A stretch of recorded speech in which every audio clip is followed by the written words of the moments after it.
University की जितनी भी बुक है वो हमसे पढ़ी नहीं जाती, तो क्या करें? नोट्स पढ़ो।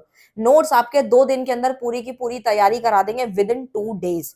लिमिटेड पीरियड ऑफर है जो कि आप लोगों के लिए निकाला गया है। बच्चों ने मुझसे डिस्काउंट मांगा था, सो मैंने सोचा क्यों ना आप इसका फायदा उठा सकें।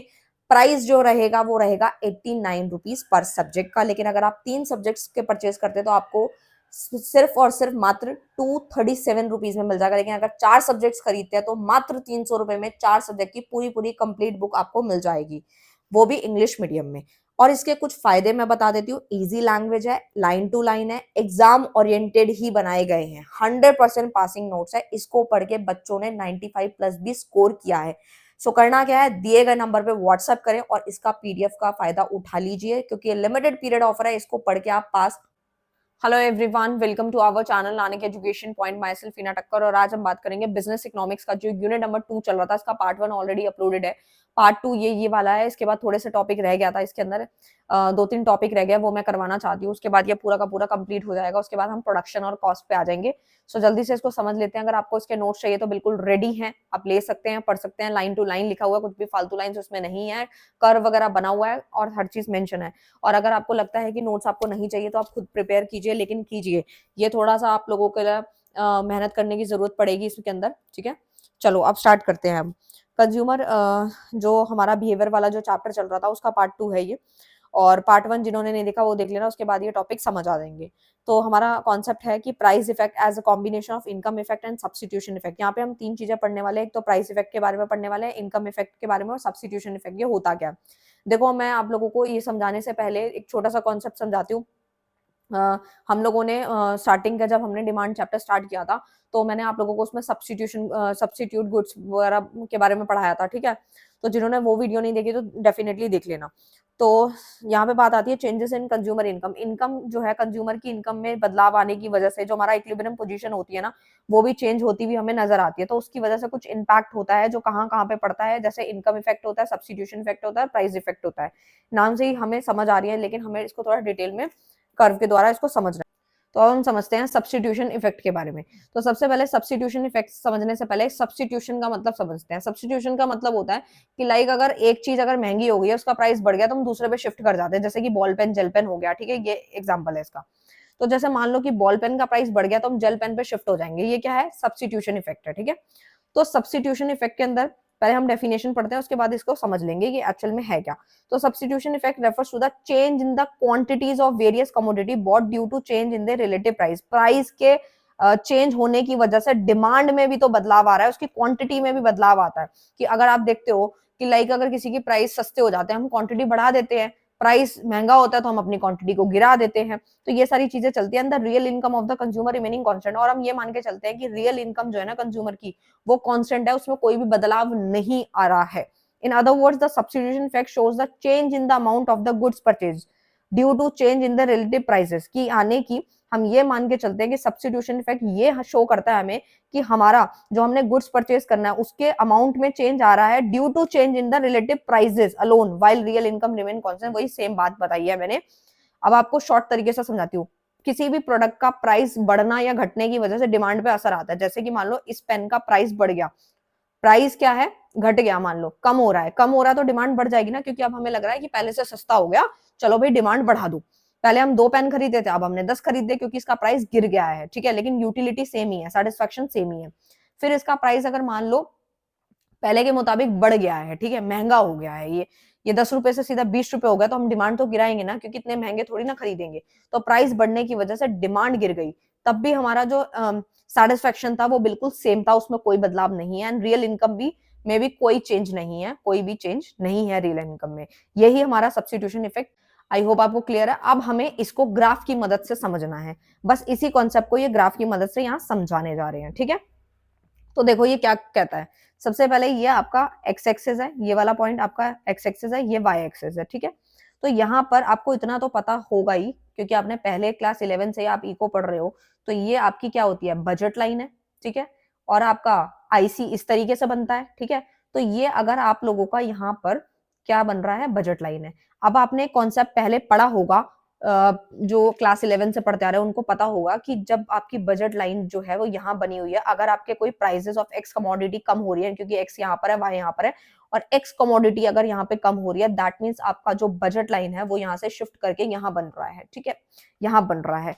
तो ये चीज आपको समझ आ गई। उसके बाद यहाँ पर क्या है, इसी के ऊपर लाइक अगर हम पहले वाले की बात करें, लाइक इस तरीके से अगर मैं बात करूं, मैं आपको एक एक सिंगल सिंगल करके दिखाती हूँ। लाइक ये आपकी बजट लाइन है, तो इस पे हमने क्या बनाया, एक आईसी बनाया, ठीक है, एक टेंजेंट बनाई इस तरीके से। फिर दूसरा वाला अगर यहाँ से कट करता हुआ यहाँ से निकलेगा, यहाँ से निकलेगा, तो इसका अपना अलग एक आईसी आएगा, ठीक है, इस तरीके से। अभी मैंने रफ बनाया इसलिए ऐसा बनाया, अगर आप स्केल वगैरह से बनाओगे ना प्रॉपर बनेगा, ठीक है। तो टाइम बहुत कम था इसीलिए मैंने यहाँ पे बना दिया, लेकिन मैं इसको अलग करके भी आप लोगों को समझा रही हूँ ताकि इजीली आपको समझ आए चीजें, ठीक है। तो आपको बस यहाँ पे कॉन्सेप्ट ये समझना है, बजट लाइन आपको समझ आ गई। यहाँ पर बजट लाइन दे रखी है, ये रही दिस वन, ये आपकी बजट लाइन है, ए बी आपकी बजट लाइन है, ठीक है। तो बेसिकली अगर हमें प्राइस इफेक्ट देखना होता है तो प्राइस ऑफ एक्स कमोडिटी जो आपकी कम हो रही है, ठीक है, तो वो आपका बजट लाइन शिफ्ट कर रही है। इतना आपको समझ आ गया, यानी कि आपका जो इक्विलिब्रियम पॉइंट था वो ई था, ठीक है, ई आ गया, आपका ई पॉइंट है। और उसके बाद आपका यहाँ पर E1 पॉइंट है, यानी कि ये बनाया था पहले बजट, जो मैंने अभी आपको बना के दिखाया कि एक बजट लाइन थी उस पे आईसी बनाया तो ई पॉइंट आया, दूसरी बनाया तो उस पे E1 आ गया, ठीक है। तो प्राइस इफेक्ट देखने को मिला। प्राइस, ये तो हमने प्राइस इफेक्ट के बारे में बात करी, ठीक है, लेकिन हमें समझना क्या है, सब्स्टिट्यूशन इफेक्ट समझना है। अच्छा, प्राइस इफेक्ट में क्या आया कि प्राइस के बढ़ने कम होने की वजह से उसमें जो बदलाव आया वो आपका प्राइस इफेक्ट था, लेकिन एक्चुअल में हमें समझना है सब्स्टिट्यूशन इफेक्ट, वो समझो कैसे है। तो उसके लिए हमें ना सेटिस्फैक्शन सेम चाहिए, तो उसको सेम करने के लिए बजट को नीचे शिफ्ट करेंगे, ठीक है, नीचे, यहाँ पे नीचे की तरफ शिफ्ट करेंगे। तो बेसिकली क्या होगा, जब तक पुरानी कर्व के वो टेंजेंट ना हो जाए तब तक हम करेंगे। तो यानी कि इसको करने के लिए हमने यहाँ से एक लाइन निकाली है, जो मैंने यहाँ ड्रॉ भी कर रखी है, रेड लाइन मैंने इसीलिए मारी है ताकि आपको पता चल सके। जो कि उसके बाद आ रहा है ई से लेके E2 तक, जो हम यहाँ पे शिफ्ट करे हैं वही हमारा सब्स्टिट्यूशन इफेक्ट है, ठीक है। ई से लेके E2 ही हमारा सब्स्टिट्यूशन इफेक्ट है। जैसे कि पहले हम कंज्यूम कर रहे थे OX1, पहले हम कंज्यूम कर रहे थे, अब हम यहाँ से यहाँ पहुंच गए, OX2 तक पहुंच गए। दैट मीन्स हम लोगों ने यहाँ पे क्या किया, हम शिफ्ट कर गए, यानी कि हमारा लेवल सेटिस्फेक्शन बिल्कुल सेम है, यूटिलिटी बिल्कुल सेम है, बट हमारे प्राइस में बदलाव आने की वजह से पहले हम इतना कंज्यूम कर रहे थे, अब हम इतना कंज्यूम कर रहे हैं, जिसकी वजह से अब हम यहाँ पहुंच गए हैं, ठीक है। और लेकिन सेटिस्फेक्शन लेवल बिल्कुल सेम है, सेम ही आईसी पे ये बन रहा है, ठीक है, यानी कि परचेसिंग पावर बिल्कुल कांस्टेंट है, यूटिलिटी सेम है। आई होप आपको अच्छे से 100% क्लियर हो गया होगा कि मैंने आपको क्या समझाना चाहा। लेकिन जो सब्स्टिट्यूशन इफेक्ट है वो ई से लेके E2 तक जो बन रहा है, that is the substitution effect, ठीक है। अब चलते हैं अपने नेक्स्ट की तरफ। नेक्स्ट जो हमारा कॉन्सेप्ट कहता है वो है प्राइस इफेक्ट। प्राइस इफेक्ट नाम से भी क्लियर है। तो it means change in the consumption of goods when price of either of the two goods changes while the price of the other goods the income of the consumer remain constant. यहाँ पे भी income consumer की constant ही मानी जा रही है। अब हम इसको एक सिंपल लैंग्वेज से समझते हैं, फिर इसका ग्राफ समझेंगे। यानी कि प्राइस में बदलाव होना, प्राइस तो चेंज होता ही रहता है। आपको पता है मार्केट के अंदर अगर कोई प्राइस 10 रुपए की कोई चीज है तो 12 भी हो सकती है, 8 भी हो सकती है, 9 भी हो सकती है, इस तरीके से चलता है। तो प्राइस में जो चेंज होता है, प्राइस में जो चेंज होने के से डिमांड में क्या असर आ रहा है, डिमांड में कितनी चेंजेस आ रहे हैं, अदर थिंग कांस्टेंट है, उसी को हम प्राइस इफेक्ट कहते हैं, ठीक है। अब इसके ग्राफ को हम लोग एक बार समझना चाहेंगे कि क्या कहना चाहता है। ये फिर से वही एक्स एक्सिस है, ये आपकी वाई एक्सिस है, ये आपकी बजट लाइन है जो कि यहाँ फिर से शिफ्ट कर रही है, ठीक है। तो यानी कि शिफ्ट करने की वजह से आपके यहाँ दो आईसी भी बन रहे हैं, टेंजेंट भी बन रहे हैं। अब आपको यहाँ पे समझना, मैंने यहाँ लिखा भी है, कंस्ट्रक्टेड लाइन आपकी कौन सी है, कंस्ट्रक्टेड लाइन यहाँ पे बताया ना, एक्स से लेके पहले अब इतना था अब इतना हो गया, ठीक है। Constructed line X2 X1 EN E1 जो आपका इक्विलिब्रियम पॉइंट है, ठीक है, जहां पे कट कर रहा है इक्विलिब्रियम पॉइंट है, यानी कि प्राइस कंजम्पशन जो है बेसिकली, ठीक है, जहां पे वो मैं आपको अभी समझाऊंगी। सबसे पहले आपको वही लिखा है मैंने, ए बी आपका क्या है, मेन आपकी बजट लाइन है, ICN IC1 आपके इन डिफरेंस कर्व है जो कि बने हैं आप लोगों के, पहले ये वाला IC बना था, फिर दूसरे वाला ये IC बना, IC1 है ये मेन, पहले जो बना था वो IC था, अब दूसरे वाला जो इन डिफरेंस कर्व बना है वो IC1 है, ठीक है। और E स्टैंड्स फॉर इक्विलिब्रियम है, ठीक है। छोटी छोटी चीजें मैंने यहाँ लिखी हैं ताकि आपको इजिली समझ में आए।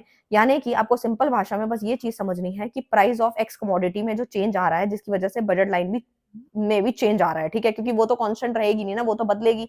जैसे ही प्राइस चेंज हुआ तो बजट लाइन भी तो चेंज हो जाएगी ना। तो एक्स कंज्यूम मोर, तो यानी कि एक्स कमोडिटी हम ज्यादा से ज्यादा कंज्यूम कर पाएंगे, ठीक है, उसी चीज में। तो यानी कि वही मैंने यहाँ समझाया, तो 2 पॉइंट्स आ रहे थे, ये पूरे टोटल होते हैं, यानी प्राइस कंजम्पशन कर्व जो होता है, पीसीसी जो होता है, वो टोटल ऑफ ऑल इक्विलिब्रियम, जितने इक्विलिब्रियम पॉइंट बनते जाएंगे उसको जोड़ते जाएंगे, और लाइन लगाते जाएंगे तो वही हमारा पीसीसी कहलाएगा। ठीक है, आई होप आपको क्लियर है। फिर से दोबारा से समझ लो कि प्राइस इफेक्ट क्या कहता है। प्राइस इफेक्ट बस यही बोलता है कि प्राइस में जो चेंज होता है, ज्यादा प्राइस होना या कम प्राइस होने से डिमांड में जो बदलाव आ रहा है, और अदर थिंग कांस्टेंट रहती है। कांस्टेंट आप समझ ही सकते हो, जैसे कि अदर फैक्टर्स जो होते हैं आप लोगों के, टेस्ट प्रेफरेंस हो गया, ये सारी चीजें जो आती हैं वो कांस्टेंट रहती है, उसमें कोई भी बदलाव नहीं होता। आई होप आपको क्लियर है। नेक्स्ट पे चलते हैं। अब हम समझते हैं इनकम इफेक्ट क्या होता है। Income effect it may be define as the effect on the purchases. कहां इफेक्ट आ रहा है? Purchases of the consumer. भाई कंज्यूमर के परचेजेस में इफेक्ट आता है। Cause by the change in income. भाई उसकी इनकम चेंज हो गई है तो उसके परचेज पावर में भी तो चेंज आएगा ना, और other thing remain the same, constant रहेंगी। अब मैं आपको छोटे से एग्जांपल से समझा। अब आपको समझना है इनकम में चेंज होने की वजह से कंज्यूमर इक्विलिब्रियम पे, यानी कंज्यूमर की प्रेफरेंस में कितना बदलाव आया, that is the income effect. ठीक है, तो हम इसको समझ रहे हैं। और अदर थिंग जो होती है वो कांस्टेंट रहती है, जैसे प्राइस है, टेस्ट, प्रेफरेंस, ये सब कांस्टेंट है, इसमें कोई भी बदलाव नहीं आ रहा। ठीक है, तो यानी कि इनकम चेंजेस, यानी इनकम बढ़ेगी या घटेगी। ठीक है, तो आपका जो है कंज्यूमर इक्विलिब्रियम पे क्या इंपैक्ट आ रहा है, ठीक है, क्या चेंज आ रहा है, that is the income effect. तो आपको बस इतना समझना होता है कि अगर मान लो कोई भी चीज बढ़ रही है, ठीक है, इनकम बढ़ी तो आप राइटवर्ड शिफ्ट हो गए, अपवर्ड बोल सकते हैं। अगर प्राइस कम हुआ, ठीक है, यानी इनकम कम हुई, तो आप लेफ्टवर्ड शिफ्ट करेंगे या डाउनवर्ड शिफ्ट करेंगे। ठीक है, तो बेसिकली यहाँ पर मैंने यहाँ शॉर्ट में ये भी बनाया कि ये जो लाइन इस तरीके से आ रही है, बजट लाइन है, इस तरीके का जो सी बना हुआ है वो आपका आईसी कर्व है। ये छोटी छोटी चीजें मैंने बताई हैं ताकि आपको दिक्कत ना आए, बिल्कुल भी कुछ नहीं है। नॉर्मल से पहले आपको बजट लाइन ड्रॉ कर लेनी है, उसके ऊपर आपको आईसी बना देना है। बहुत सिंपल सा कर्व है, कोई ऐसा मुश्किल नहीं है। ठीक है, तो ये आपका एक्स एक्सेस है, ये आपका वाई एक्सेस है। पहले आपको नॉर्मल वाली यहाँ पर बनानी है, लाइक इस तरीके की। ठीक है, नॉर्मल आपको पहले यहाँ पर बजट लाइन बनानी है, जिसको आपको ए बी का नाम देना है। उसके बाद आप जो है राइटवर्ड शिफ्ट कर रहे हैं, तो आपने एक और बजट लाइन यहाँ तैयार कर दी, लेकिन उससे पहले आपको एक आईसी तैयार कर लेना है। ठीक है, फिर ये तो मैंने छोटा सा बनाया है, अगर हम थोड़ा सा इसको और एक्सटेंड कर दें, क्योंकि ना ये स्केल से बनता है परफेक्ट। ठीक है, तो उस तरीके से बनता है। फिर आपने यहाँ पर एक और बजट लाइन ड्रॉ करी, तो फिर आपने एक और यहाँ पे आईसी बना दिया। ठीक है, इस तरीके से फिर एक और यहाँ पे बजट लाइन बन गई। तो इस तरीके से तो बहुत सिंपल है, कोई मुश्किल नहीं है यहाँ पर। तो आपको बस इतना समझना है कि आपको इनकम इफेक्ट देखना है। इनकम इफेक्ट कैसे दिखेगा? पहले आपकी इक्विलिब्रियम पॉइंट यहाँ पे ई पे था, क्योंकि नॉर्मल आपका मेन जो बजट लाइन थी वो ए बी थी। ठीक है, बाकी वाले पॉइंट आप देख के ही समझ सकते हो यार, ये क्लास 11th से आप लोग सीखते आ रहे हो ना, कर्व वगैरह बनाने अगर आपको अच्छे से क्लियर है ना पहले से, तो जल्दी समझ आ जाएगा ये। तो ए बी आपकी बजट लाइन थी, तो यहाँ पे इक्विलिब्रियम पॉइंट था जहाँ पे कट कर रहे थे, टेंजेंट जहां आ रही है, जहां पर हमारी बजट लाइन कट कर रही है, तो इक्विलिब्रियम पॉइंट है। जहां पे इक्विलिब्रियम पॉइंट होगा, उसके बाद दूसरा आपने बजट लाइन ड्रॉ किया, जिसको हमने A1 और B1 का नाम दिया। ठीक है, तो आपने फिर से आईसी बनाया, तो वो आपका बजट जो यहाँ पर जो इक्विलिब्रियम पॉइंट है उसे हमें E1 का नाम दिया, और जो पीछे है लेफ्ट वर्ड है वो आपकी E2 इक्विलिब्रियम पॉइंट है, और उसको हमने दूसरे वाले को IC2 का नाम दिया, और मेन वाली को IC, और जो मेन आपकी ये वाली थी जो यहाँ बनाई है वो आपका IC1 है। ठीक है, तो ये डिफरेंस कर्व के नाम थे, और बजट लाइन आपने बनाई है। ये इधर आपका y गुड है, इधर आपका x गुड है। ठीक है, और ये सब पैरेलल होने चाहिए, ये बात आपको ध्यान रखना है, पैरेलल होना चाहिए बजट लाइन। ठीक है, तो दैट मींस आपका जो मूवमेंट हुआ है ई से E1, तो ये भी आपका इनकम इफेक्ट है कि आपका इनकम में बदलाव आया। फिर ई से लेके E2 तक पीछे की तरफ देखें तो वो भी आपका इनकम इफेक्ट है। Y stands for income. ठीक है, तो वो आपकी इनकम को दर्शाता है। ठीक है, तो आई होप आपको क्लियर होगा। फिर से आप समझ सकते हो कि इनकम इफेक्ट क्या बोलता है। इनकम इफेक्ट बोलता है कि आपकी इनकम में जो चेंज हो रहा है, इनकम चेंज हो गई, 10,000 से 20,000 हो गई, 10,000 से 9,000 हो गई, ज्यादातर तो बढ़ती है। इनकम में जो बदलाव आ रहा है, इनकम में चेंज आया, जिसकी वजह से आपके कंज्यूमर इक्विलिब्रियम प्रेफरेंस में क्या चेंजेस देखने को मिल रहे हैं, वही आपका इनकम इफेक्ट है।